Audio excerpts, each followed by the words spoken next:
che sta in Messico e parlerà in inglese, no? Non ho capito bene. Parla italiano. A questo incontro su tematiche. Buenas tardes, buenos días para todos y bienvenidos a este encuentro de tema científico que tiene como tema el origen de la vida, un recorrido inevitable o un evento singular.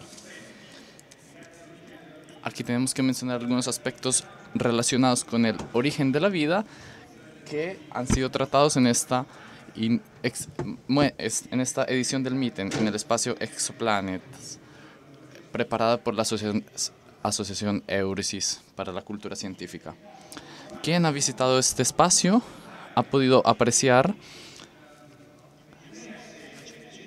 que distintos descubrimientos recientes han dado luz a nuevos vínculos entre nuestra existencia y el cosmos, en algún sentido reduciendo la distancia entre nosotros y el universo y el cosmos. Por una parte, en pocos años hemos tenido evidencia de miles de planetas fuera del sistema solar, llevándonos a la conciencia que la existencia de sistemas planetarios es un recorrido normal de la mayor parte de las estrellas y por tanto hay muchos planetas. Al mismo tiempo, hemos tenido evidencia de la presencia de moléculas basadas en el carbón, sobre asteroides, cometas y gas interestelar. Entonces, el planeta que habitamos, las moléculas de las cuales estamos hechos, nos parecen una cosa que está en una mayor continuidad con la estructura del cosmos de lo que nos parecía hasta hace algunos años. En algún modo, el cosmos en su evolución nos parece que manifiesta un tender implícitamente hacia la complejidad, con la existencia de planetas y de moléculas de una cierta complejidad. Ciertamente nuestro planeta es un planeta particular, pero el universo tiene muchísimos planetas y las moléculas son moléculas de verdad muy complejas, pero que pueden ser vistas como combinaciones de fragmentos moleculares más simples disponibles a nivel cósmico. Estas evidencias han dado la idea del título de este encuentro. Los nuevos conocimientos nos ponen, de hecho, delante de una pregunta que existe desde siempre. ¿Desde dónde venimos? ¿Qué hay de especial en nosotros? Y esto lo podemos ver con una conciencia nueva. Como lo sugiere el título, nos movemos entre dos paradigmas, digamos, opuestos, extremos. Puede ser todavía verdadero que la especificidad de la Tierra, la complejidad de las moléculas de las cuales estamos hechos, sean así tales de ocurrir en el universo solo una vez. Este puede ser un hecho. Y así todo el inmenso número de planetas que hoy en día conocemos, toda la disponibilidad de moléculas basadas en el carbono, pueden ser vistas como un gran número de tentativas que quizás han tenido éxito solo una vez en nuestro planeta. Esta visión genera estupor, genera estupor, pero al mismo tiempo gratuidad. Por el contrario, hay otra visión que podríamos definir que la vida es un éxito normal del cosmos. Por tanto, partiendo desde una masa con una pequeña estructura, se ha desarrollado siguiendo leyes de la física por estos 14.000 millones de años, aumentando constantemente su complejidad hasta llegar a la vida. Es decir, un cosmos que, por su naturaleza, tiende a la existencia de la vida. Incluso esta visión es muy impresionante porque nos lleva a la existencia de la vida en muchos lugares. Nos asusta que estas visiones, cualquiera de las dos, generan un poco de un vacío en el estómago.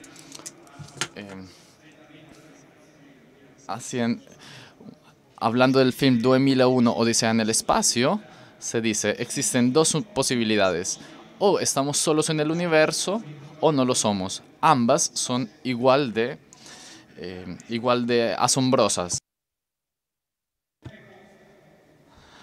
Entonces, profundizando algunos aspectos de este tema, tenemos con nosotros dos hóspedes excepcionales que afrontarán algunos de estos aspectos con puntos de vista muy distintos. Tenemos con nosotros al Antonio Lascano, profesor en la School of Science de la Universidad de México, biólogo, y le agradecemos que esté aquí con nosotros.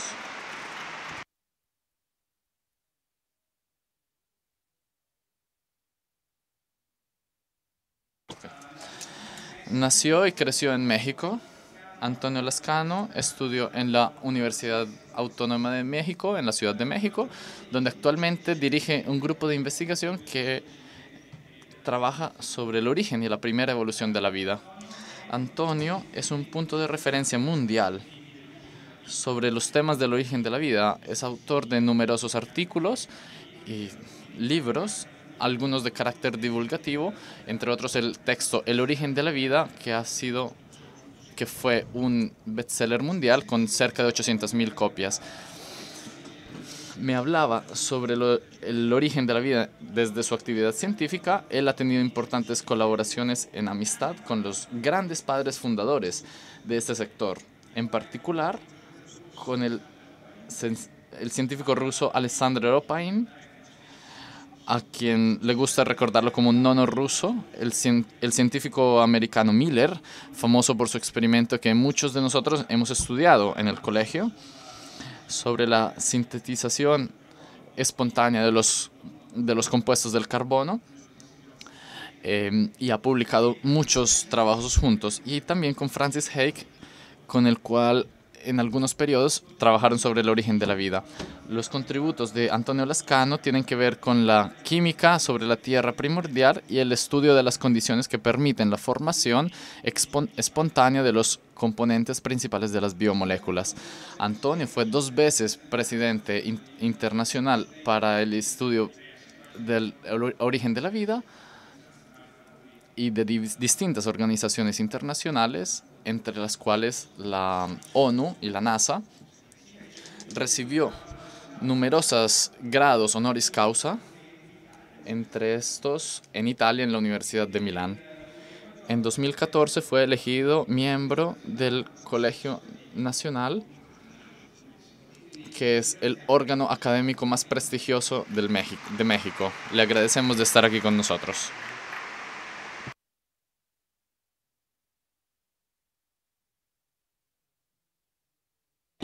Tenemos con nosotros también a don Giuseppe Tanzellaniti, profesor de Teología Fundamental en la Universidad Pontificia de la Santa Cruz.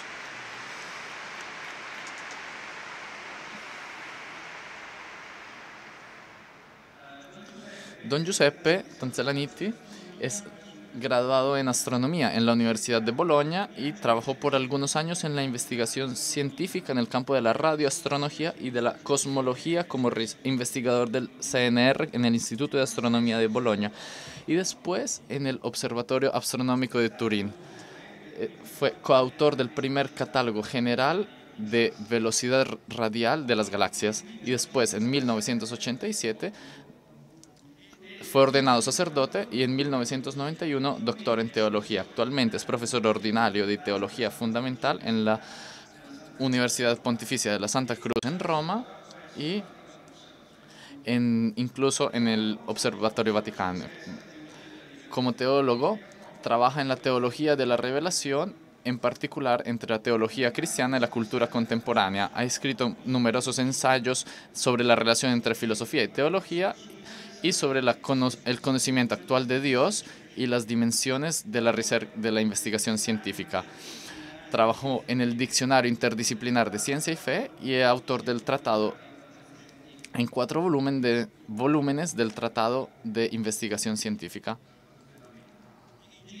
Dirige el Centro de Investigación, Documentación Interdisciplinar de Ciencia y Fe en la Universidad Pontificia de la Santa Cruz en Roma y dirige la Escuela Superior de Investigación Interdisciplinar, que organiza, entre otras, un seminario permanente de jóvenes investigadores italianos y extranjeros para completar su formación científica en un cuadro humanístico y filosófico que será muy interesante. Agradecemos a don Giuseppe que esté aquí con nosotros.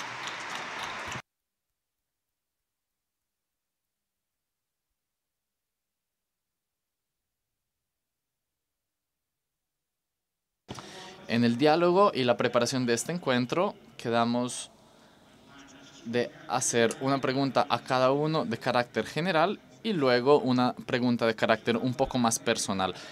Entonces comienzo con la pregunta a Antonio y le pregunto cuáles son los conocimientos actuales acerca del origen de la vida en la Tierra y cuáles son los datos sobre los cuales nos podemos confiar y cuáles que son más especulativos. La primera cosa que os debo decir en primer lugar es que yo no hablo muy bien italiano. Hablo una mezcla entre italiano y español, itañolo. Y la segunda cosa que os debo decir que en los últimos 5 años los italianos han estado acostumbrados a un acento como el mío. Entonces, la tercera cosa que tengo que decir es que no sabemos cómo nació la vida en la Tierra y no lo sabemos porque nadie estuvo ahí en aquel momento en la transición entre lo inerte y la vida. Y en este sentido es importante decir que siempre se habla en la escuela, en los libros, del método científico, pero hay muchos métodos científicos. El modo en el cual trabaja un químico sintético es distinta al modo en el que trabaja un paleontólogo, al modo en el cual trabaja un cosmólogo, en el modo en que trabaja alguien que hace el lingüista. La biología evolucionística es una disciplina histórica y por esto nosotros tratamos de acumular evidencias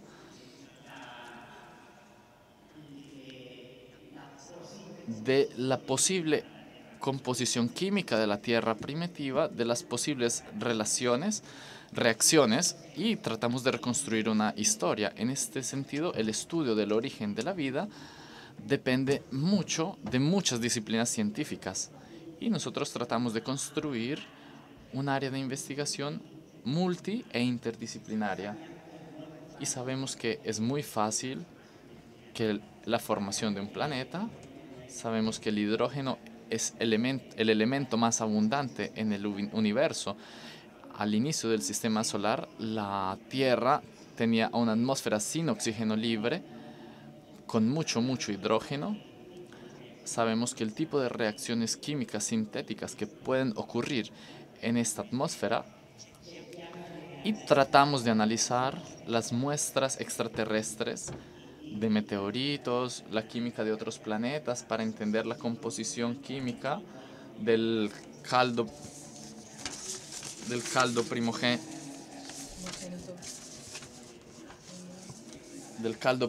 primigenio. Sabemos que la vida no depende de una sola molécula, sino de la reacción entre muchas moléculas, de la importancia del RNA hasta la evolución primordial y podemos hacer la comparación informática para entender los desarrollos de las primeras reacciones metabólicas. Pero siempre todo esto es una hipótesis que tratamos de afinar nuestra propuesta en el sentido más rígido, más estricto. El problema del origen de la vida será una pregunta siempre abierta para todos. Tenemos que especular, pero tenemos que recordarnos que la especulación tiene muchos significados, como el significado latino etimológico, que es quien se mira en el espejo, tiene el significado de la persona en el banca que hace especulación con el dinero de la pobre viuda, pero también existe la especulación científica, que es un marco de referencia, un marco de referencia en donde la química, la física, la astronomía dan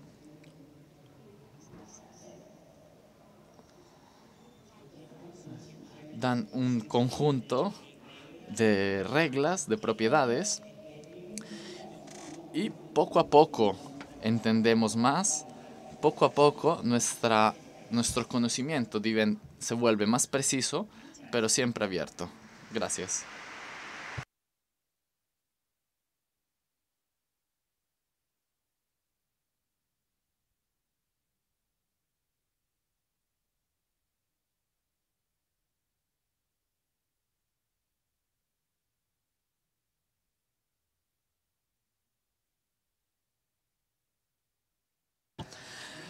Entonces, tengo que agradecer especialmente a mis amigos Tommaso Bellini, Tommaso Fraccia y a Giuseppe Tanzellaniti por la posibilidad de hablar hoy con ustedes. Os expliqué mi problema con el italiano, con el itañolo, pero la primera cosa que tengo que decir es que cuando se habla del origen de la vida, hablamos de un problema de evolución, de un problema evolutivo. Siempre que se habla de evolución, la prima imagen, la prima referencia histórica es Darwin con su obra maestra El origen de la vida. De hecho, como se puede ver en esta imagen, la idea del evolucionismo es una de las ideas más potentes del Ottocento, del siglo XIX. Y de hecho, me parece que es una de las herencias más bellas del iluminismo. En general, todos se han olvidado que el primero que habló de evolución no fue un biólogo, no fue un astrónomo, fue de hecho Emmanuel Kant, el filósofo, que al final del siglo XVIII propuso una idea de verdad radical.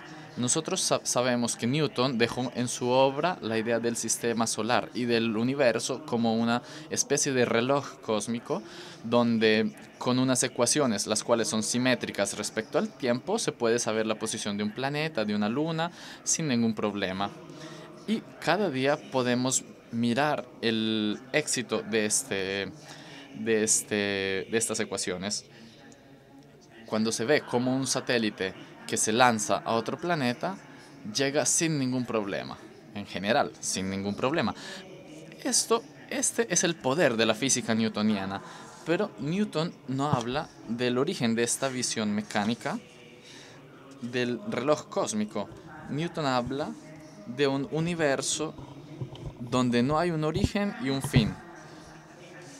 Kant hizo una cosa de verdad extraordinaria y radical, porque habló por primera vez del origen del sistema solar como el resultado del colapso de la condensación de una nube de gas interestelar, que por el efecto de la gravedad dio origen al Sol y a todos los demás planetas. Y por primera vez en la historia del pensamiento científico, del pensamiento filosófico, la idea del tiempo fue introducida a la se añadió a la descripción de un sistema natural. Tiempo después, el marqués Laplace matizó esta idea, le dio una forma matemática. Hay una anécdota que es muy importante de recordar. El marqués de Laplace escribió un libro con todas las ecuaciones de su época y formuló una visión matemática de la idea de Kant, de la condensación de una nebulosa, escribió un libro que se llama La mecánica celeste y le dio el don de su libro, como regalo le dio su libro a Napoleón. Napoleón, como era muy inteligente e incluso muy sarcástico, guardó el índice del libro y le dijo al marqués de Laplace: Señor, en su libro no veo la palabra Dios. Y usted ha hablado del cielo. Y Laplace le respondió: Su Majestad, Dios es una hipótesis de la cual no tengo necesidad para escribir mi libro. Esto nos hace ver el proceso de secularización de nuestra descripción del universo e incluso al mismo tiempo muestra las dos posibilidades que no están en contradicción.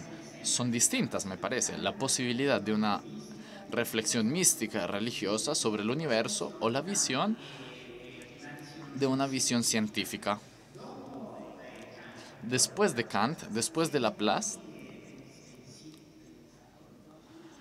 muchos pensadores han hablado de la evolución de los seres vivientes. Por ejemplo, Lamarck, que en 1809 escribió su libro La Filosofía, justo en el mismo año en el que nació Darwin.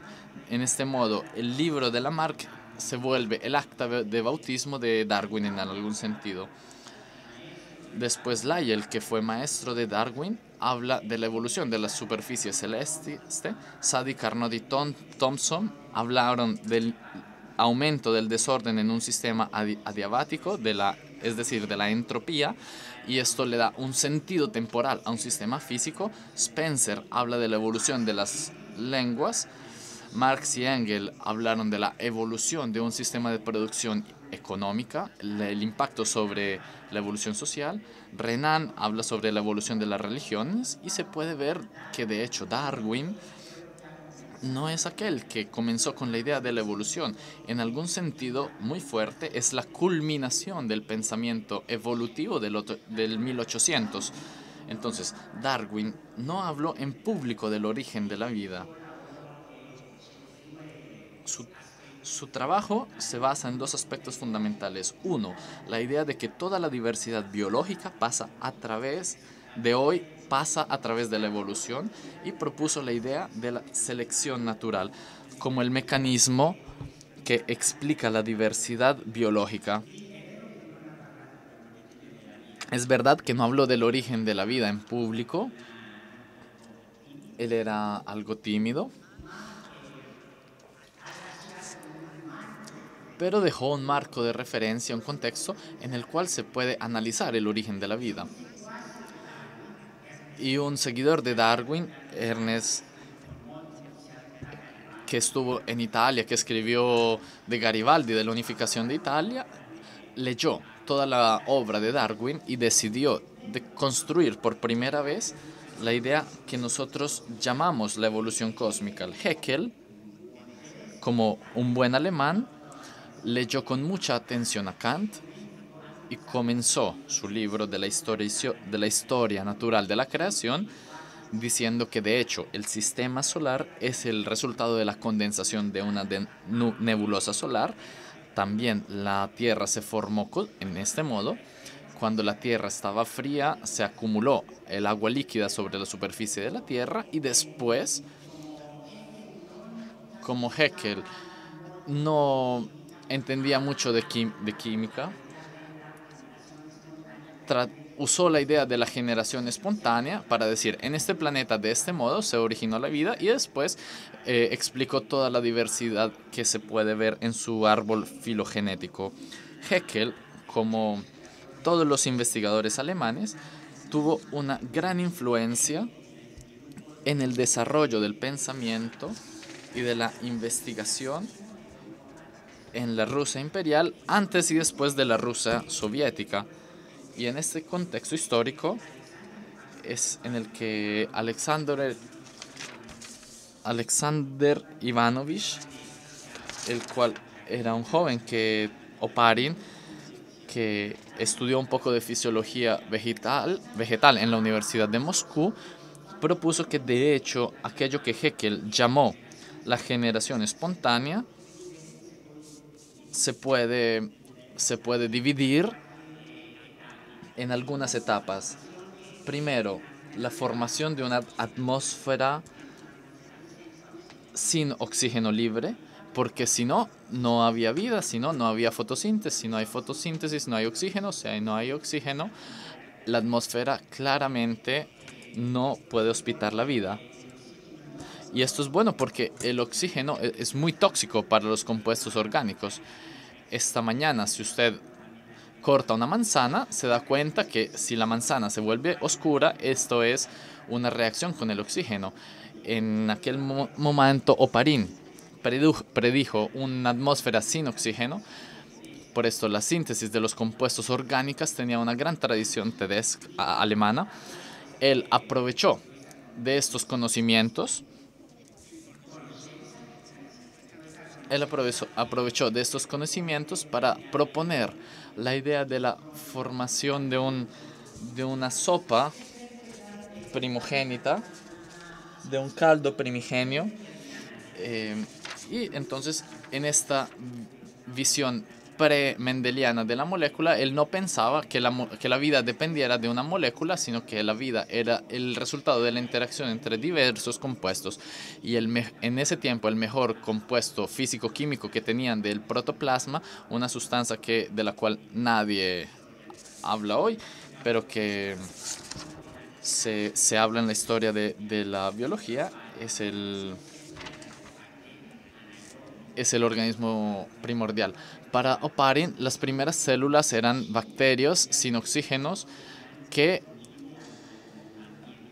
trabajaban con todos los compuestos orgánicos del compuesto primitivo. Si vemos este esquema, vemos que no se habla de ácido ribonucleico, de DNA, porque esto se puede, porque cuando Darwin propuso su esquema, de hecho, Watson estaba en el quinto año de escuela elemental en los Estados Unidos. Nadie hablaba de la doble hélice, del ADN, de un compuesto con la posibilidad de replicación. Oparin escribió su libro en el 36, en la época de una tremenda represión stalinista. El libro se tradujo al inglés 2 años después, en el 38, pero en el 38 la Segunda Guerra Mundial había comenzado, también porque había comenzado la Guerra Civil en España. Por tanto, ningún investigador tenía la posibilidad de hacer trabajos sobre el origen de la vida, y no se trabajó en nada más importante, sino hasta después de la Segunda Guerra Mundial, en la época del bacardismo en Estados Unidos, cuando no era fácil que nadie trabajara sobre aspectos evolutivos. Cuando un joven, Miller, decidió de simular la Tierra primitiva, creó un experimento con la dirección de su profesor Durey, un profesor extraordinario, y en su experimento tomó metano, amoníaco, vapor de agua, hidrógeno, y con una descarga eléctrica notó que en una semana se pueden sintetizar un montón de compuestos, incluidos los aminoácidos, que son el componente de las proteínas. Era un experimento pequeño. Si vemos a la izquierda, en la imagen de Stanley Miller en el laboratorio, y al mismo tiempo muestran cómo han cambiado las condiciones de trabajo, porque el matraz superior está todo lleno de asbesto, amianto, que nadie utiliza porque sabemos el riesgo. Y es interesante ver cómo en aquel momento el joven estudiante iba al laboratorio con una camisa, corbata, mancuernas,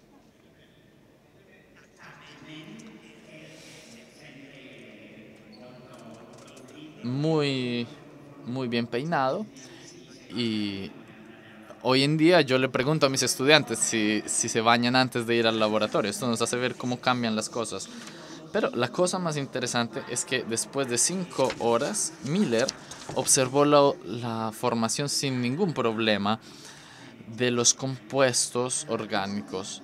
Entonces, muchos se han olvidado que el mismo año que Stanley Miller publicó los resultados de su experimento, se publicó el modelo de la doble hélice del DNA. De hecho, la cosecha científica del 53 es extraordinaria porque tenemos un experimento claro que muestra la importancia del modelo heterotrófico de Oparin, y al mismo tiempo un modelo molecular de la herencia. Claramente, la publicación del modelo de la doble hélice forzó a todos los biólogos, a todos los que pensamos sobre el origen de la vida, a mirar bajo la sombra de esta influencia de la biología molecular, la relación en el origen de la vida. Y es así que es de verdad muy importante ver el experimento que 7 años después realizó mi compañero, mi maestro, mi amigo Joan Uró, un químico español, catalán, quien mostró cómo sin ningún problema el ácido cianhídrico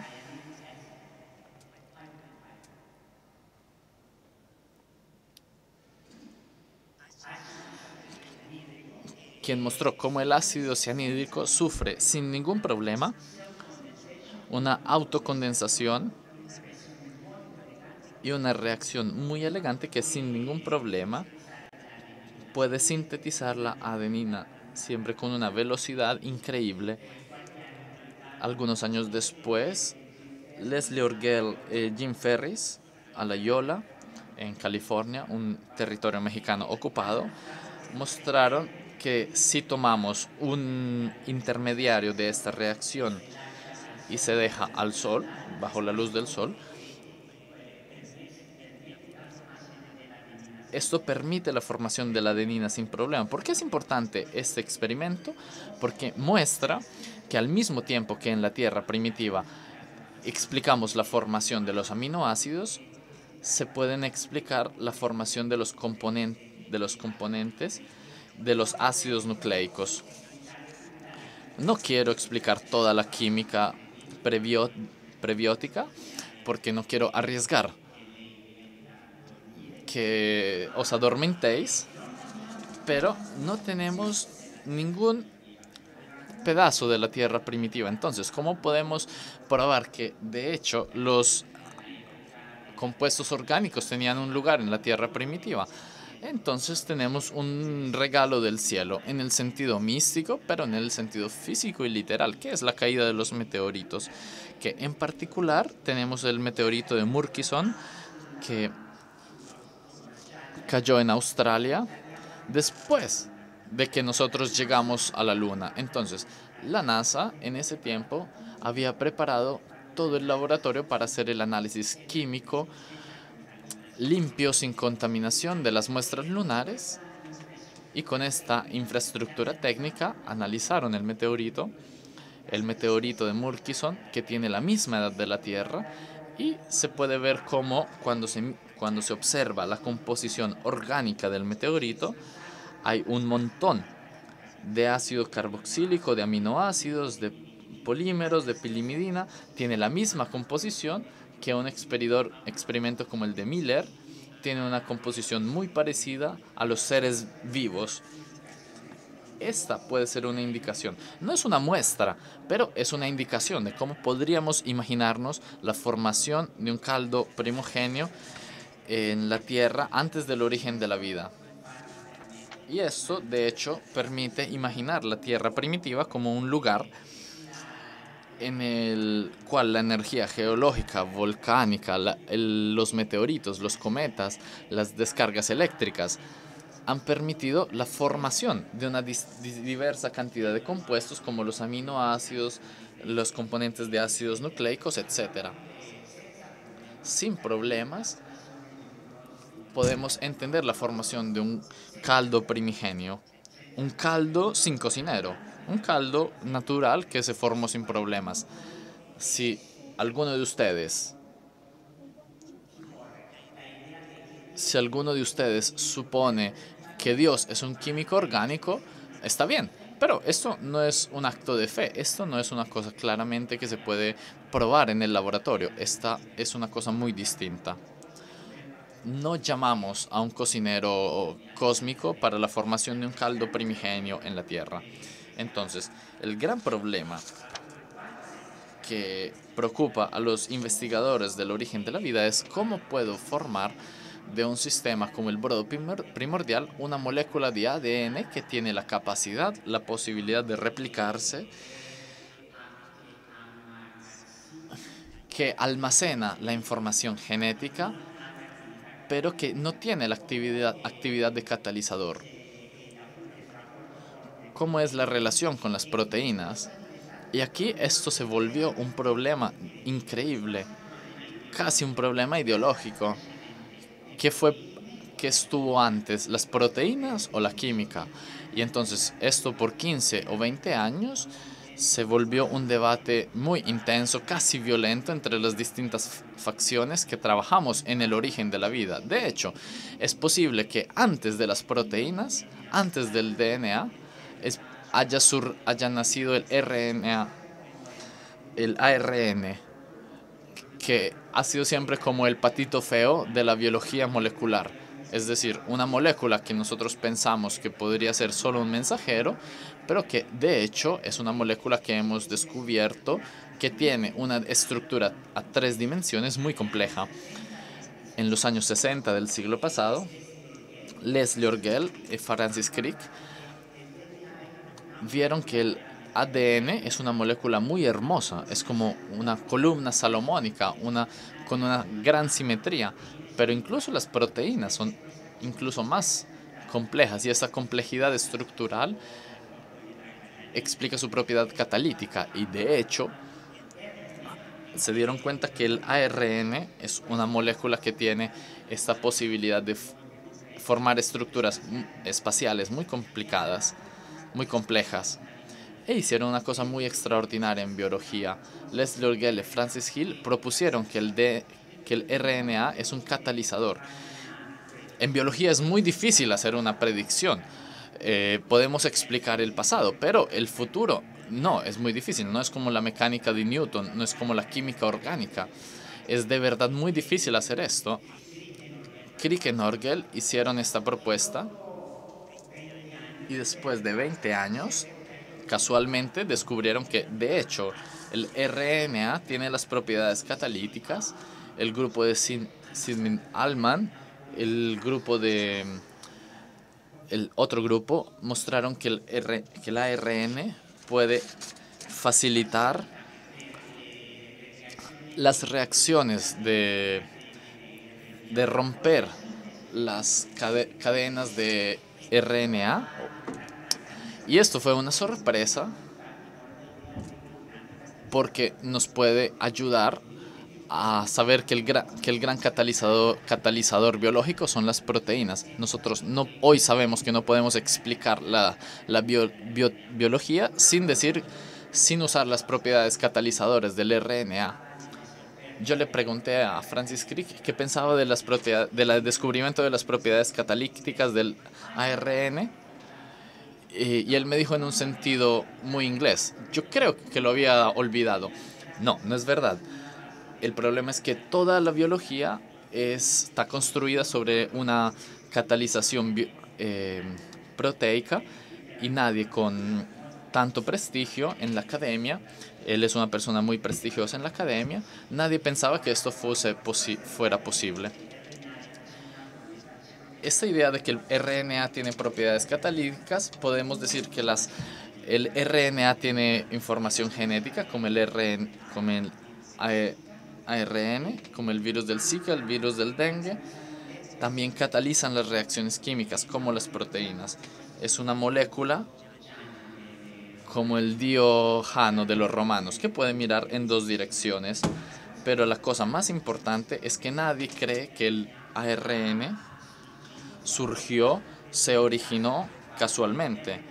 De hecho, el RNA es el producto de un proceso de evolución química. Esto no implica que toda la vida se puede reducir a la molécula del RNA y tenemos las pruebas empíricas, el experimento de laboratorio que muestra que de hecho la interacción entre distintas moléculas permite el emerger de propiedades nuevas. Podemos ver en la muestra en la exposición Exoplanets, un fragmento que nos muestra cómo las moléculas de ARN se pueden organizar. Y también tenemos el experimento de mi colega Shea en los Estados Unidos, que nos hace ver cómo una molécula del ARN se puede ligar con la malatita verde, que es una molécula que se usa mucho en biología molecular, pero si el ARN está dentro de un liposoma, se puede unir y puede aumentar sus propiedades para hacer vínculos. Esto muestra la validez de la propuesta de Opari, que la vida no depende de una molécula, sino de la interacción entre distintos compuestos. Entonces, hoy podemos decir que hemos cambiado, que hemos hecho una revalorización de la idea de Opari. Opari pensaba en una atmósfera reducente, una atmósfera reductiva. Hoy pensamos que muchas cosas han llegado de cometas y meteoritos que han permitido la formación del caldo primigenio.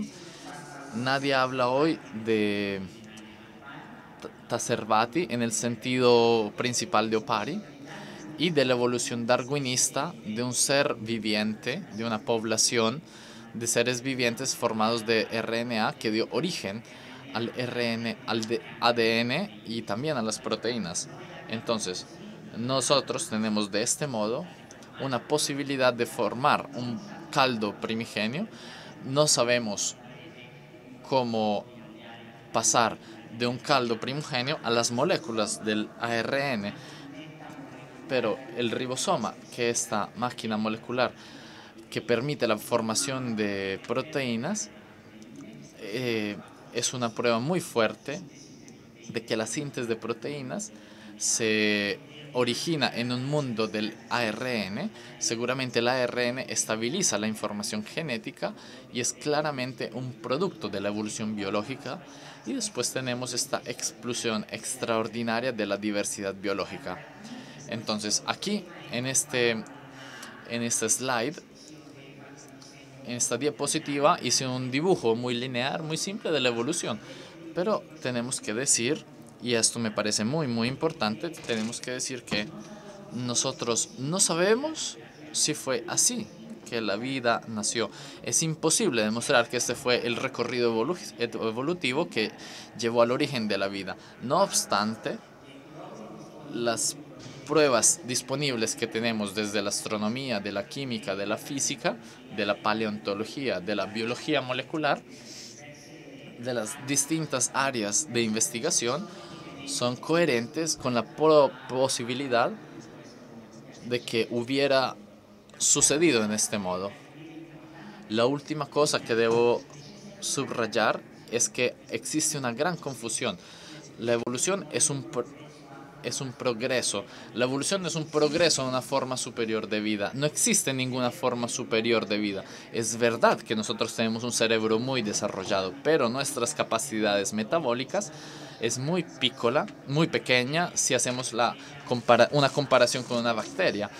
La bacteria no siguió un camino de desarrollo donde la formación de tejidos no se encuentra, pero tiene una capacidad metabólica que le permite la continuidad de las bacterias desde hace 4.000 millones de años hasta ahora. Nosotros, por ejemplo, no tenemos esta posibilidad de permanecer desde hace tanto tiempo. Aquí tenemos todo el prejuicio de un hombre para decir que el hombre es la cosa más alta. Esto no corresponde a la biología. La riqueza está en la diversidad de la biología. Esto es importante porque tenemos el problema de la probabilidad de vida extraterrestre.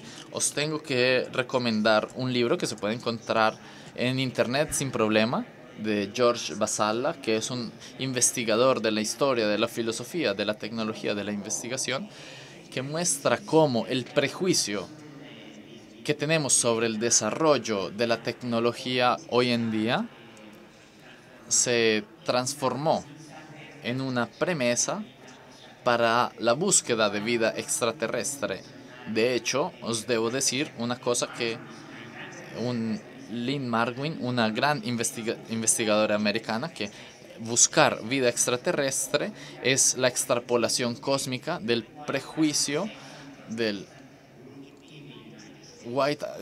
grupo White Anglo-Saxon Group in the United States. No está dicho que la vida sea la misma en todo el mundo, en toda la historia, en todo el universo. Nosotros no podemos extrapolar nuestro concepto de vida a otros planetas. Y entonces, para terminar, para decir, la investigación de la búsqueda de vida en el universo, os menciono algunas características.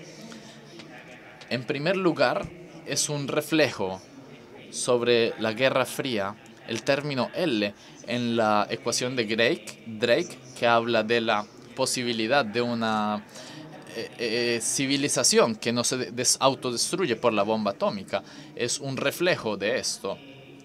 En segundo lugar, es una solución utopística que se olvida de aspectos contemporáneos. Mi amigo Frank Drake, que propuso su ecuación, una vez, me acuerdo que en un congreso me dijo, tenemos que buscar vida extraterrestre porque así podemos resolver el problema de la contaminación de nuestro planeta e incluso encontrar la inmortalidad. Pero seguramente es una esperanza muy vaga. En tercer lugar, es una extensión no autorizada del principio de la mediocridad que se encuentra en el trabajo de Copérnico. Y en cuarto lugar, es asumir la universalidad de la tecnología progresiva. Hoy en día nadie piensa que la tecnología es la solución a todos los problemas que tenemos. En otro punto, es una visión antropomórfica de la evolución cósmica y tiene también unas implicaciones religiosas de SETI, porque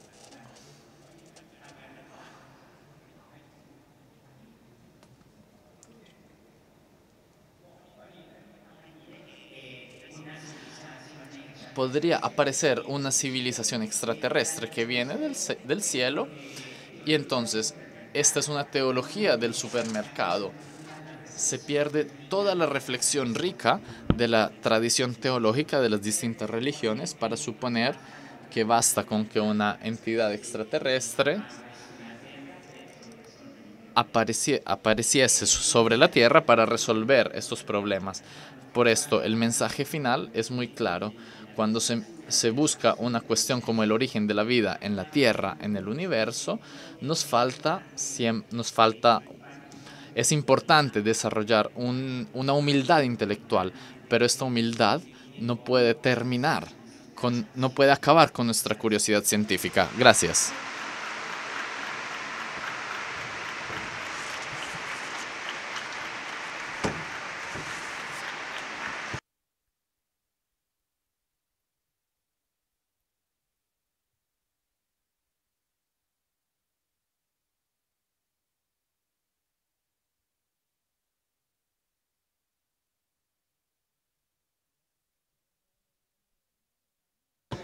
Gracias, Antonio, por este recorrido bastante sintético y claro, lleno de estímulos.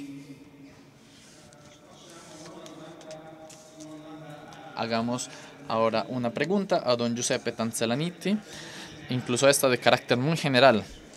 En sus mismas capacidades como científico, como teólogo, la pregunta que quisiera hacerle es ¿cómo se podría proponer un pensamiento teológico cristiano delante de una vida que nace de fenómenos moleculares y que eventualmente se podría desarrollar en otros planetas? ¿Puede un cristiano, un creyente, serenamente aceptar una hipótesis de un universo lleno de vida? Un cristiano creyente sobre estas cosas tiene que seguir y entender lo que la ciencia nos dice con razones fundadas.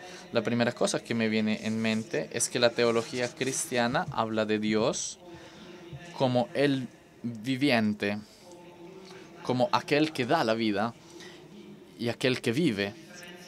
Se diferencia de los ídolos.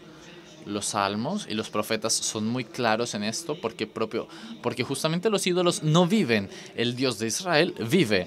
Por tanto, ¿qué cosa dice la teología delante de la posibilidad de la vida en el universo? Puede tomar una posición únicamente teniendo como punto de referencia que la vida allí donde se desarrolló, y no lo sabemos si fue solamente en la Tierra o en otros lugares distintos de la Tierra, no puede ser otra cosa que un reflejo de aquel que es la vida por excelencia. En segundo lugar, quisiera mostrar en un pequeño recorrido de una media hora, como aquel que me acaba de preceder, que me parece que la teología y la revelación hebreo-cristiana se ocupan en primer lugar del origen de la vida, en el sentido más fuerte del término, en el sentido intencional, en el sentido finalístico. ¿Por qué existe la vida en el cosmos? ¿Por qué existe la vida en la Tierra? Y la pregunta no es muy distinta de otra pregunta radical. ¿Por qué existe el universo? ¿Por qué existimos nosotros? ¿Por qué existe alguno de nosotros, cada uno de nosotros? Cuando usaré el término origen, lo usaré en este sentido fuerte. Este origen de la vida, este motivo como aquel que quiso el origen de la vida y el universo de la vida, es compatible con los distintos escenarios de inicio de la vida. Podemos partir del ARN, podemos comenzar del caldo primigenio. Estos escenarios iniciales pueden ser muy distintos desde el punto de vista químico, físico. Cuando hablamos de origen, hablamos de una intencionalidad, de alguien que quiso todo esto y para quererlo, en primer lugar, quiso donar el ser al mundo. Un ser que es reflejo, que es vida. Y este recorrido, si me permitís, tratamos de hacerlo con algunas diapositivas.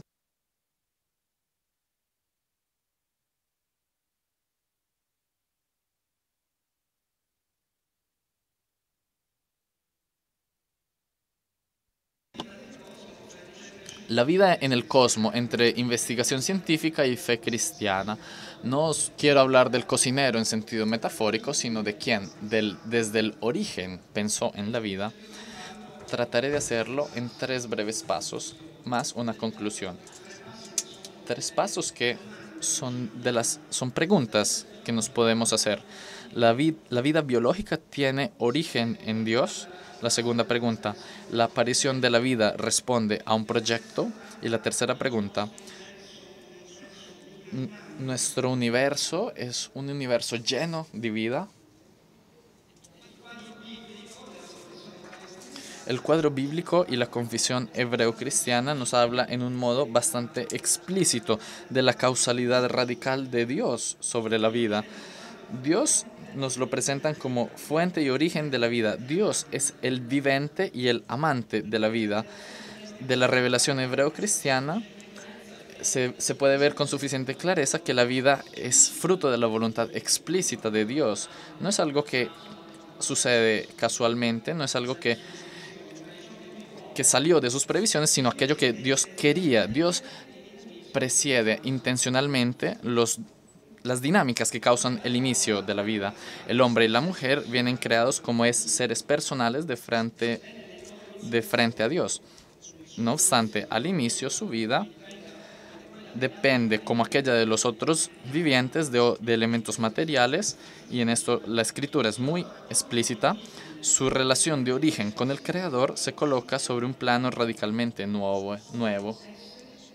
Son seres personales de frente a Dios. Como os decía antes, Dios es la causa y el origen de la vida, mientras el resto de la creación, la materia y sus formas, ayudan a dar inicio a la vida. Y esta es justo la diferencia que quisiera subrayar en mi intervento. Origen intencional e inicio debido a causas físicas, químicas, biológicas que en el curso de la evolución cósmica se son explicitadas. Estos son pasos de la escritura demasiado conocidos para leerlos.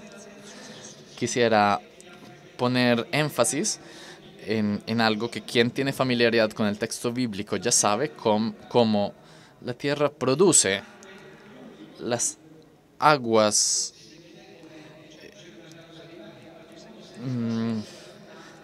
Las aguas están llenas de seres viventes. Es como si hay una causalidad. En cambio, en la creación del hombre y la mujer ocurre algo nuevo. El Señor produjo al hombre y la mujer desde el suelo y sopló en sus pulmones un aliento de vida. Es como si las causas materiales no bastaran. Dios tiene la necesidad de mirar al hombre en los ojos, tiene la necesidad de imprimirle algo que viene de su mismo espíritu. Hablar del origen de la vida como una perspectiva teológica quiere decir hablar de algo más que del inicio de los primeros seres vivientes desde una perspectiva científica. Entonces, nosotros tenemos en la Biblia dos narraciones que principalmente podemos atribuir al origen de la vida: Génesis 1 y Génesis 2. En Génesis 1 tenemos, de hecho, las dos perspectivas. De una parte, la perspectiva teológica, de la otra parte, la perspectiva científica. Por una parte, tenemos un discurso sobre el origen y un discurso sobre las causas materiales. Génesis 1 usa los conocimientos científicos presentes en esa época. Tenemos que entender que a veces se piensa que el lenguaje de Génesis 1 sea un lenguaje mitológico, originario en los mitos arcaicos de Israel. En realidad, si estudiamos bien este texto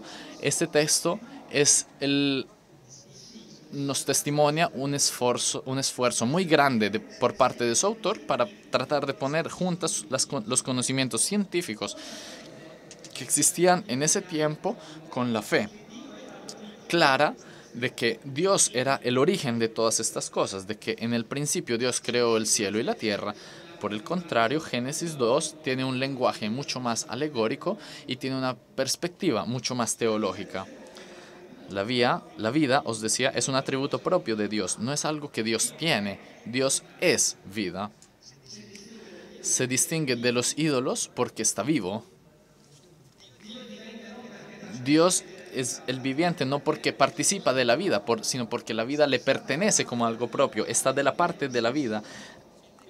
De hecho, la justicia está vinculada a Dios con un lazo que es mucho más fuerte que la misma muerte. Dios, que da la vida a todas las cosas, en el Nuevo Testamento la da a través de su Hijo, que vino al mundo para que los hombres tuvieran vida y la tuvieran en abundancia.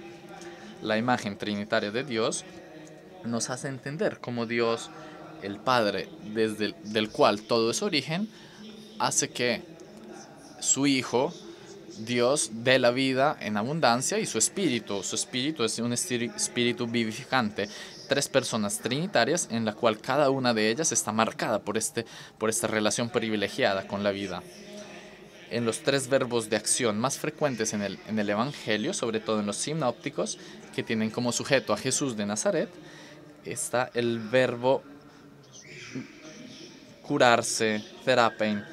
Jesús cura, pero no como un médico, sino con la fuerza, con la radicalidad, la propiedad de quien es la vida.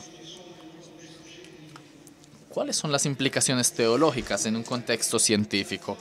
La primera es que la acción creadora de Dios tiende a tener seres personales de frente a sí mismo. La finalidad del acto creativo es tener interlocutores, seres personales que participan de su misma vida en el sentido más alto, como Dios es vida. La radical omnipotencia y trascendencia del Creador resuelve cualquier articulación posible entre la causalidad de Dios y cualquier otra causalidad a nivel creado. La causalidad de causas segundas de la física, de la química, de la biología, de la historia. La finalidad intencional del Creador que quiere el universo para la vida.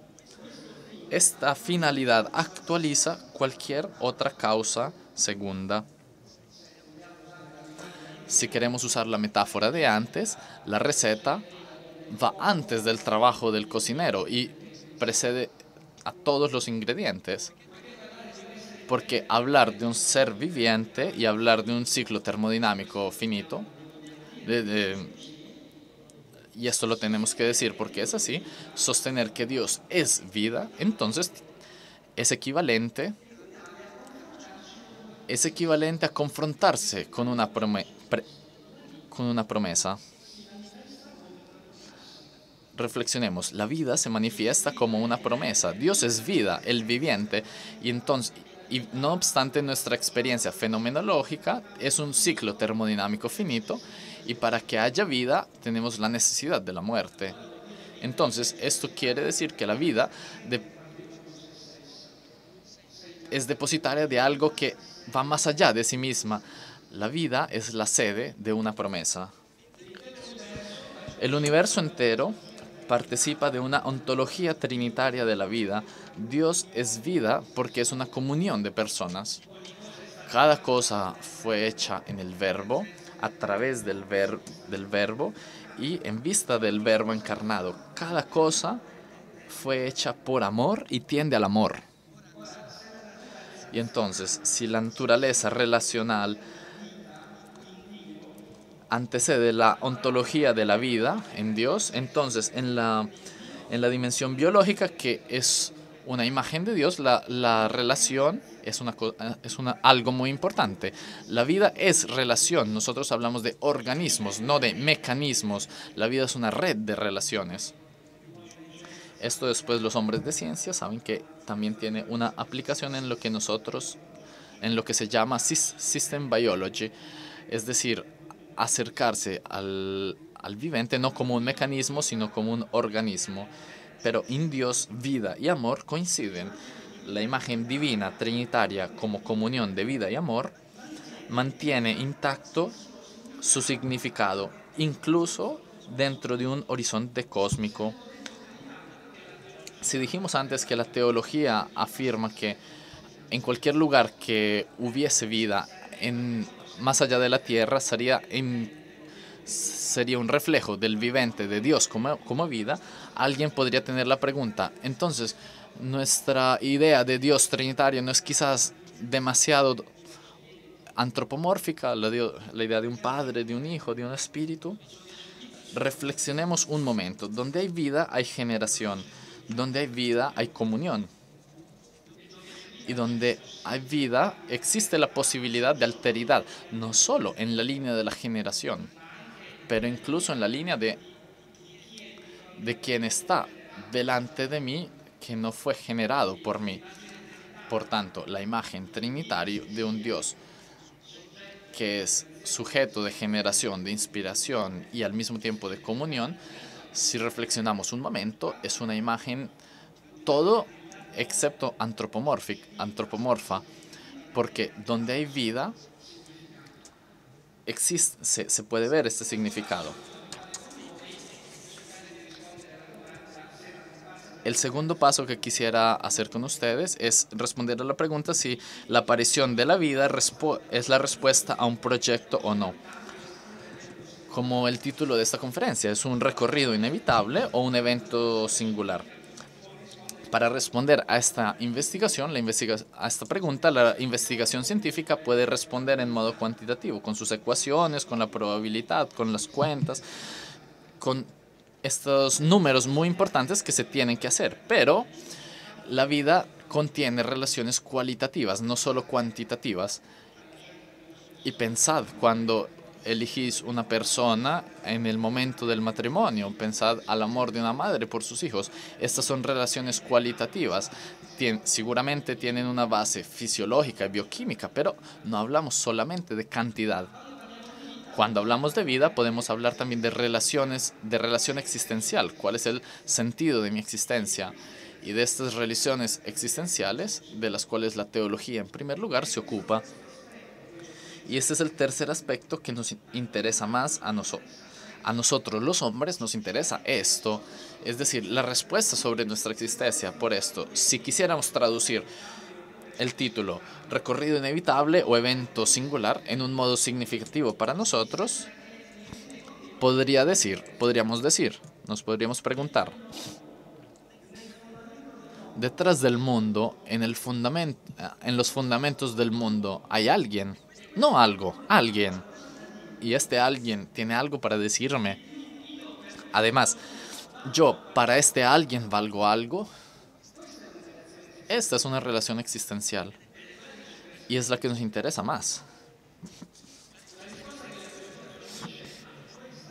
La respuesta que la teología da a esta pregunta en términos existenciales no depende de la formulación científica de la pregunta, es decir, de todos los escenarios posibles que pudieran dar origen a la vida en nuestro planeta, hasta donde sabemos que quizás el día de mañana, si tenemos datos suficientes, incluso en planetas distintos del nuestro, un universo creado que tiende a la vida, porque este es el proyecto finalístico e intencional de un creador, es compatible de una parte con un cosmos físico, donde la vida es el resultado de un resultado único e irrepetible, y al mismo tiempo es compatible con un cosmos lleno de vida, porque así lo creó quien es la existencia. Antes con un colega hablábamos que ambas hipótesis, la primera, que estemos solos, y la segunda, que no estemos solos, parecerían ambas inquietantes. Yo diría, son ambas fascinantes. No sabemos cuál de las dos corresponde a la realidad, no lo sabemos todavía. Es más, quizás no lo sabremos jamás. Quizás no lo sabremos jamás porque no lograremos escanear nuestro universo en un modo suficientemente profundo para darle una respuesta definitiva al hecho que estemos solos o no. Podemos simplemente encontrar signos de vida, pero el hecho de que los encontremos no puede justificar a priori el hecho que no existan. La voluntad de un creador que exista el origen de la vida, la ontogénesis, es compatible con cualquier descripción científica evolutiva del origen de la vida, morfogénesis, incluso su inicio, abiogénesis. Entre otras, en la teología medieval, cuando no tenían los conocimientos científicos que tenemos nosotros, no tenían ninguna dificultad a admitir lo que se llama generación espontánea. Hay artículos de la Suma Teológica donde Santo Tomás habla de la generación espontánea como una cosa cierta. La energía venía del Sol, la Tierra tenía la potencialidad per las cuales la Tierra, con sus manifestaciones más elementarias, era el resultado de una generación espontánea. No era, digamos, una hipótesis que inquietara a teólogos del tamaño de Santo Tomás o Buenaventura.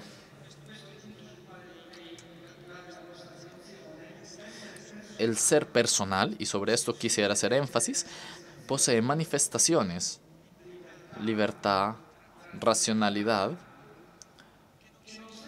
que no parecen ser fruto de mecanismos evolutivos darwinianos, típicamente darwinianos, es decir, estos que actúan sobre mutaciones genéticas y selección natural. Es más, la antropología evolutiva contemporánea nos dice que la afectividad, la conciencia de sí mismo, el sacrificio por amor, son comportamientos legados a nuestra evolución cultural, la cual no solamente no depende de la evolución genética, sino que la determina en algún modo.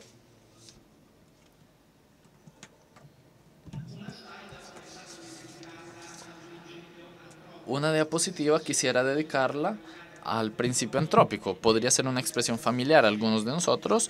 Ese es un conjunto de resultados científicos que subrayan cómo las condiciones por qué sobre nuestro planeta se originó la vida son muy delicadas y son en perfecta sintonía con todo un mundo de parámetros y de constantes físicas y químicas que son las mismas presentes en el universo. Y entonces, algunas veces se habla del principio antrópico como la demostración de un proyecto, o algunos hablan de como algo de inmanente, de determinado, de materialista. Quisiera deciros algunos conceptos, porque creo que hay un poco de confusión en este aspecto. El primer concepto es que el principio antrópico, es decir, la existencia de estas condiciones muy delicadas de sintonía entre universo cósmico y vida biológica, tiene que ver con condiciones necesarias, pero no suficientes a la existencia de la vida. Condiciones necesarias quiere decir que si no existen, la vida no puede existir. pero no son condiciones suficientes. Podrían no existir, podrían existir, pero la vida no existe. Para que yo tenga una buena calificación en un examen, yo tengo que estudiar, pero no es suficiente porque el profesor podría tener un capricho en la testa, yo puedo tener dolor de cabeza y el dolor va mal. La condición necesaria de haber estudiado no es suficiente para tener un buen resultado. El mismo caso sucede con el principio entropio. Si no existen, no existiría la vida, pero no determinan la vida. El principio antrópico no determina la vida como un fenómeno inevitable, sino un fenómeno en sintonía con la estructura primordial del cosmos. Pensad que las constantes de la naturaleza se fijaron en los primeros instantes de vida del universo, y entonces no son el resultado de una selección. Una interpretación determinista del principio antrópico permanecería como un postulado científico a priori, no un resultado producido de datos científicos, lo cual es el principio antrópico débil. El principio antrópico no es una demostración ni contra ni a favor de un diseño intencional de la naturaleza, porque es una argumentación que se desarrolla como una causa eficiente, es decir, de causas materiales, y esta argumentación no puede inferir, no puede causar implicaciones a nivel de las causas del ser, ni mucho menos de las causas intencionales.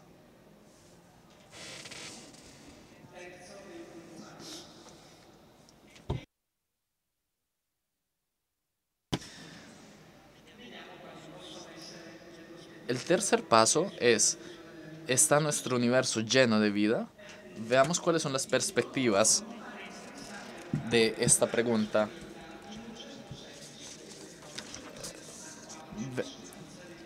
Hasta un cierto sentido, esta pregunta tiene alguna resonancia religiosa. Leamos una página de Paul Davies. El tema potente de E.T., que actúa como conducto para ir hasta la causa primera, toca cuerdas profundas de la psique humana. El elemento de atracción parece ser atraído del hecho de que contactando seres superiores que vienen del cielo podríamos tener una conciencia, un conocimiento privilegiado, y que ampliando nuestros horizontes en ese modo nos acercaremos más a Dios.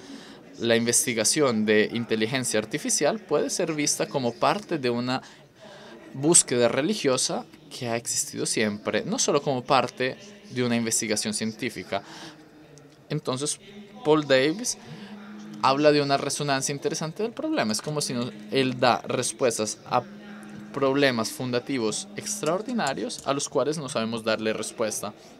Entonces, esperemos que alguno nos dé de un horizonte antropológico distinto. Podéis ver cuánto es cercana esta idea a la idea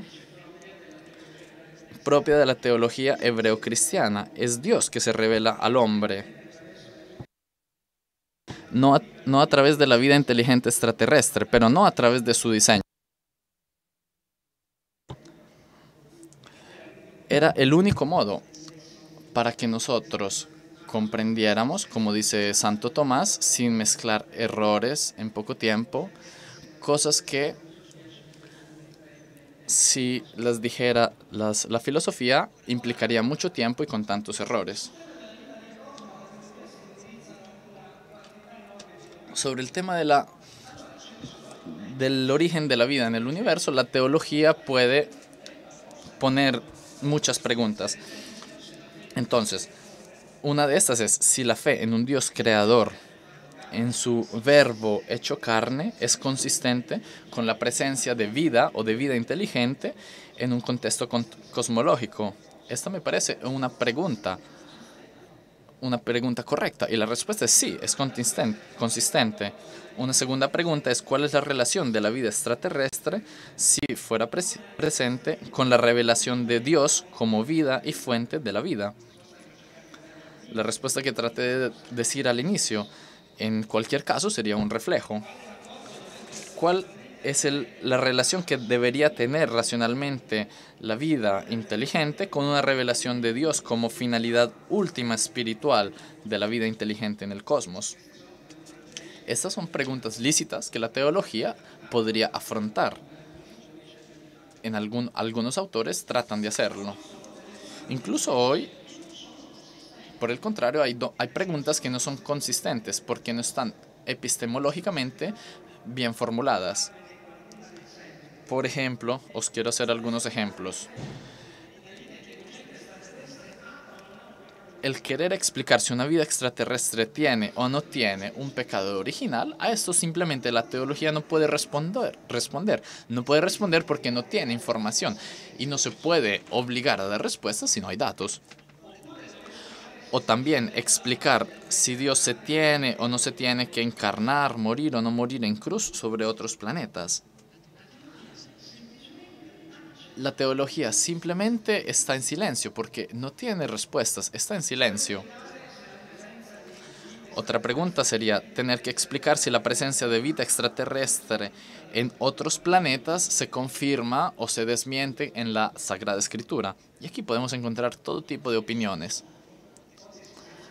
A final de cuentas son hipótesis sin consistencia. La escritura está dirigida a nosotros los seres humanos y no vamos a buscar cosas que tienen que ver con otros planetas.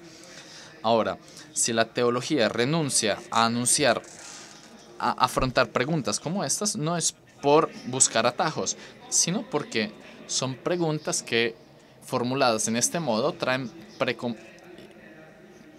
precomprensiones que condicionan el modo de responder justamente a un tema así de difícil.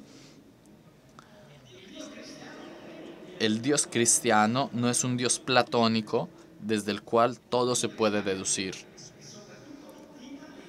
El Dios cristiano es en primer lugar vida y libertad.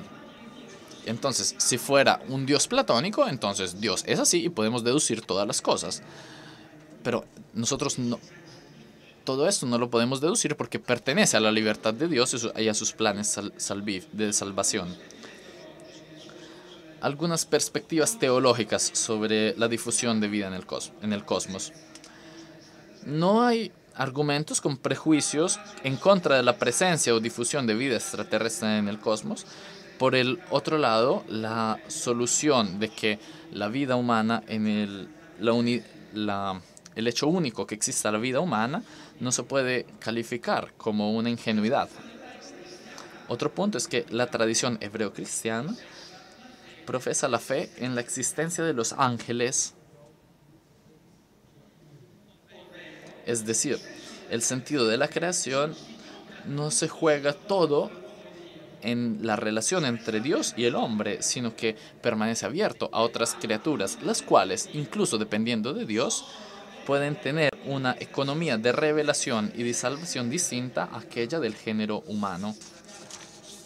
Si sabemos así de poco sobre los ángeles, pensemos incluso de otras criaturas de las cuales no tenemos conocimiento.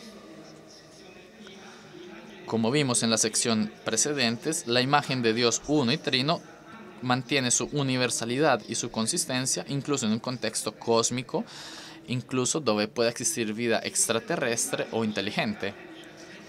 El misterio trinitario tiene un carácter no local. De esto lo es, por ejemplo, la existencia de una paternidad y de un ser hijo. Y esto se puede entender como un proceso generativo. Prueba del misterio trinitario también es la existencia de un amor don, que es el Espíritu Santo, el cual nos habla de la idea de comunión, de donación, de la dinámica de una vida libre y consciente. ¿Qué cosa podríamos decir sobre el papel principal cósmico de Jesucristo? Incluso esto, de acuerdo a lo que nosotros podemos decir, tiene un significado no local y un significado creatural, no antropocéntrico. La encarnación del Verbo tiene un valor de revelación en un ámbito universal, no solo local. la capitalidad de Cristo, verbo encarnado, sobre puede ser interpretado como revelación de su capitalidad sobre todas las posibles criaturas. Reducir la encarnación del verbo a algo local sobre la tierra no es algo que me parezca correcto. Todo fue hecho para él y en él. Por esto es una capitalidad cristocéntrica, no geocéntrica ni antropocéntrica. El centro del cosmos y de la historia no es el hombre, Jesús, sino el Verbo divino encarnado, en cuanto asumió una dimensión de criatura en el espacio y en el tiempo. Y esta dimensión de criatura es significativa para cualquier criatura. Dios asumió en Cristo una naturaleza creada, y esto tiene un valor seguramente más allá de la criatura humana en cuanto tal. En Cristo el Verbo asumió el espacio y el tiempo, la materia, asumiendo en sí mismo incluso la realidad de la muerte, reveló en su cuerpo resucitado que no es definitiva la corrupción y el degrado. Es decir, reveló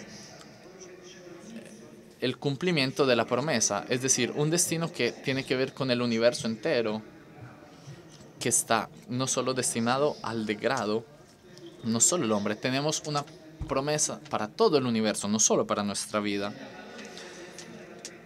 Junto al valor de redención del pecado, que nosotros conocemos de la historia humana, la muerte de Cristo sobre la cruz es la aceptación consciente de ser criatura y de ser finito, lugar de una experiencia suprema significativa para cualquier ser viviente, así como sería significativo para cualquier ser viviente la resurrección de Cristo.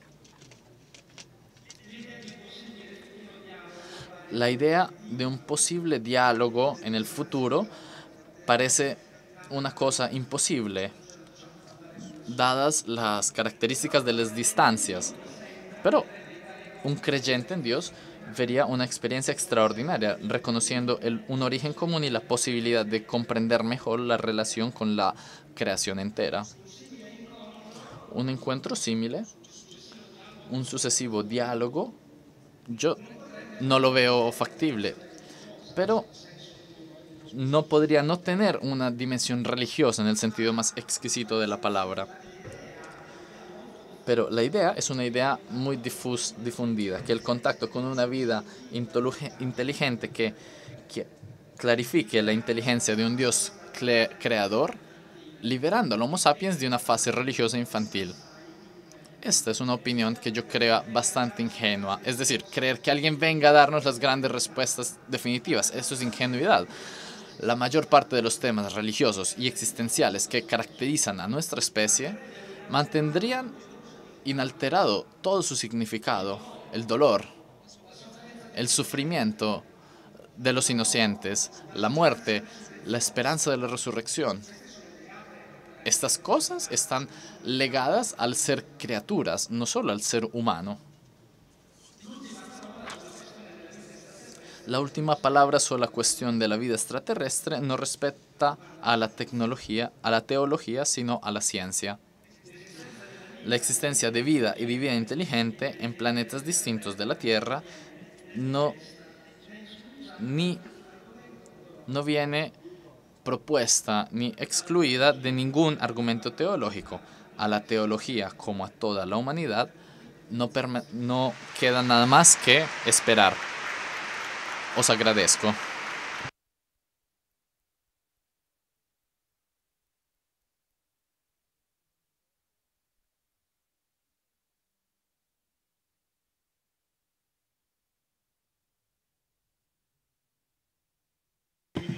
Gracias, don Giuseppe. Quisiera usar los últimos minutos de este encuentro haciéndole un par de preguntas a las cuales pido una respuesta muy sintética porque es, digamos, de un carácter más personal al mejor estilo del meeting. Antonio le preguntaría, ¿cuál crees que sea la importancia de la investigación sobre el origen de la vida? ¿Cuál crees que sea las consecuencias sobre la investigación del origen de la vida, cuando uno afronta la pregunta sobre el origen de la vida, en el fondo es una curiosidad profunda, pero es como si esta cosa tiene que ver tanto conmigo mismo. Entonces, en tu experiencia, ¿cuál es el impacto sobre tu vida? No es un tema fácil, pero se puede dividir en dos aspectos. Está el aspecto filosófico y el aspecto de reflexión sobre la naturaleza de la vida, porque claramente, esto lo dijo Aristóteles, no es que para entender una cosa no tenemos que entender cómo fue originada, y en este sentido el fenómeno de la vida, que hoy tiene una importancia terrible y grandísima como con el desarrollo de la investigación sobre la vida, me parece que es muy importante porque permite no solo la definición puntual de la vida, pero también una caracterización fenomenológica de lo que entendemos como vida. Hoy, todas las sociedades contemporáneas están inmersas en un debate sobre el aborto, sobre la vida sintética, sobre la eutanasia, temas que tocan el concepto de la vida. Cuando se busca el origen de la vida, de hecho, se busca cómo explicar la transición entre aquello que no tiene vida a aquello que podemos reconocer como vivo.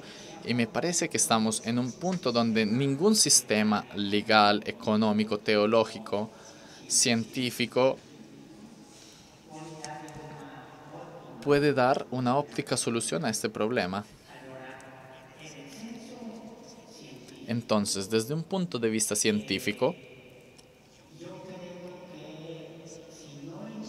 yo creo que nosotros tratamos de entender esta diversidad extraordinaria en el pasado y en el presente de la vida. Tenemos que entender su origen. ¿Cuál es la propiedad de un sistema más que químico, más que físico?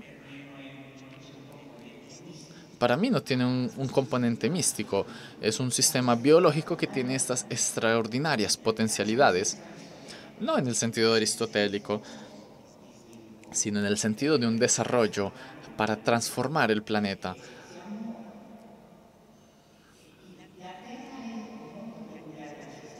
La Tierra es muy peculiar en el sistema solar, porque no solo no hay ningún otro planeta con la vida. Yo no creo que haya vida en Marte ni en ninguna otra parte del sistema solar. Pero cuando vemos a la Tierra es imposible de entender la evolución de la atmósfera, la composición de la atmósfera, la composición del agua terrestre, la composición de los sedimentos, sin la participación de la biosfera. Entonces, para entender todo el sistema, nos hace falta una buena descripción de lo que es el origen de la vida.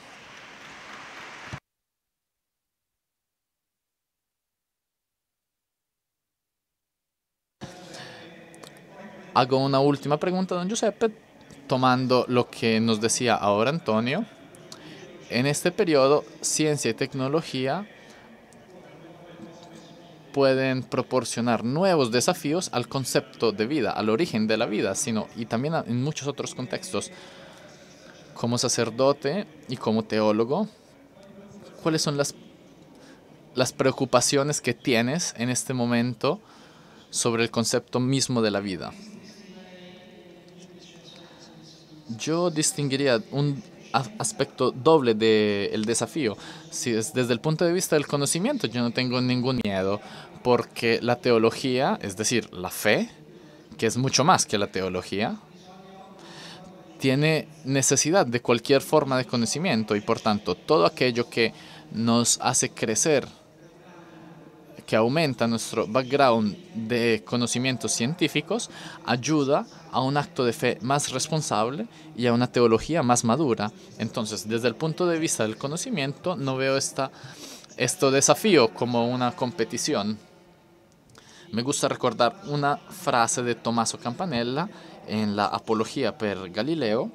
Incluso tenía quizás un tono de polémica, pero a un cierto punto dice, quien, quien prohíbe a los cristianos de cultivar la ciencia, prohíbe a los cristianos de ser cristianos. Desde el punto de vista, en cambio, ético, me parece sí que aquí se trata de un desafío, pero en la cual el creyente no tiene que estar solo, es un desafío para el hombre.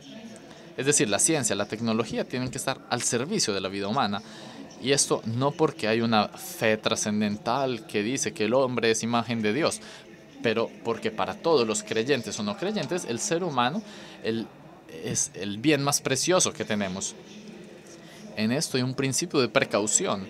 Es porque el bien más precioso, porque la persona humana es el bien más precioso que tenemos, desde su concepción hasta su muerte natural, por aquello que razonalmente podemos hacer, tiene que ser, podemos ver que es un bien como un bien que es un fin, no es jamás un medio.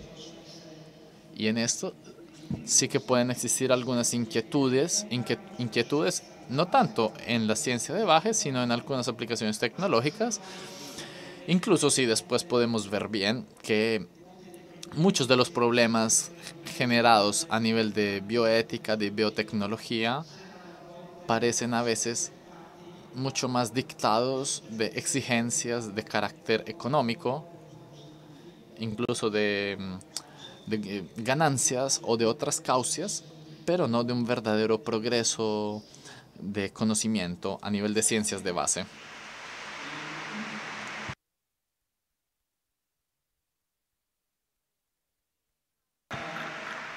Gracias, agradecemos a nuestros huéspedes. Quisiera agradecernos a nombre de la organización del meeting y a nombre de todo el pueblo del meeting el tema del origen de la vida y del origen de la vida en el cosmos. Son temas que mueven algo dentro de nosotros. Aquí al meeting hemos tratado siempre de hablar de temas científicos que son como un eco emotivo de grandes preguntas. Y seguramente el origen de la vida tiene este énfasis. Como hemos podido constatar incluso en este encuentro, profundizando en estos temas a través de la investigación científica, a través de la reflexión teológica, tenemos respuestas, pero no se tiene una respuesta y basta. Se gana, como yo lo definiría, una pregunta más aguda, una pregunta más focalizada y clara. La vida primordial, como escuchamos que nos describió Antonio, es un fenómeno molecular complejo que quizás partió del RNA, pero no entendemos bien cómo originó, pero que tiene raíces fuertes en cómo está hecha la Tierra. Pero en algún modo, mirar dentro el origen de la vida nos ayuda a ver un sentido de continuidad de nuestra natura material con todo el universo, pero al mismo tiempo, por lo menos hasta donde lo veo yo, nos da una sensación de descontinuidad, porque la vida, como la sentimos cuando nos apasionamos a la pregunta ¿dónde nació la vida?, nos hace sentir vivos. Y cuando nos sentimos vivos está muy lejos del RNA, porque vemos una continuidad con la parte material, pero sentimos una descontinuidad, porque somos mucho más que moléculas. Como dijo Giuseppe, hablar del origen de la vida es mucho más que hablar del inicio de los primeros vivientes. Existe una pluralidad de niveles por la cual esta descontinuidad entre nuestra experiencia de estar vivos y la vida del primordial y la materialidad biológica de la vida, esto es un escándalo sobre el cual continuamos a chocar. Es una fuente de inquietudes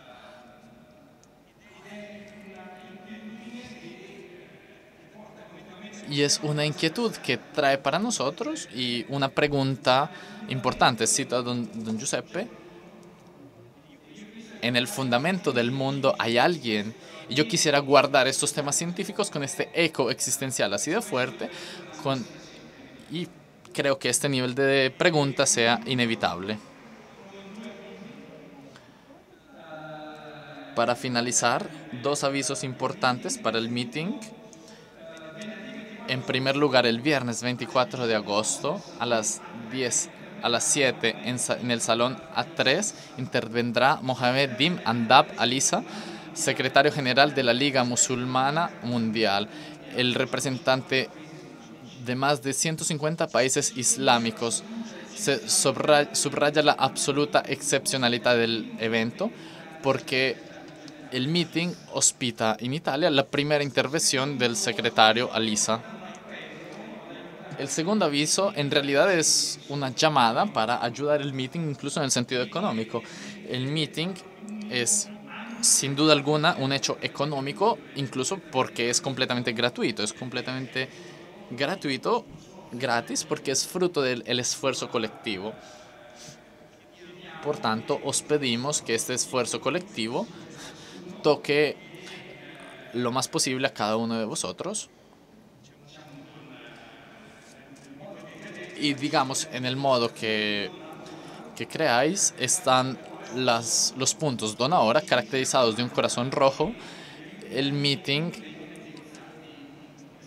os pide que las ayudas para el meeting se hagan en estos lugares dedicados. Agradezco mucho a nuestros relatores y un saludo para todos los presentes.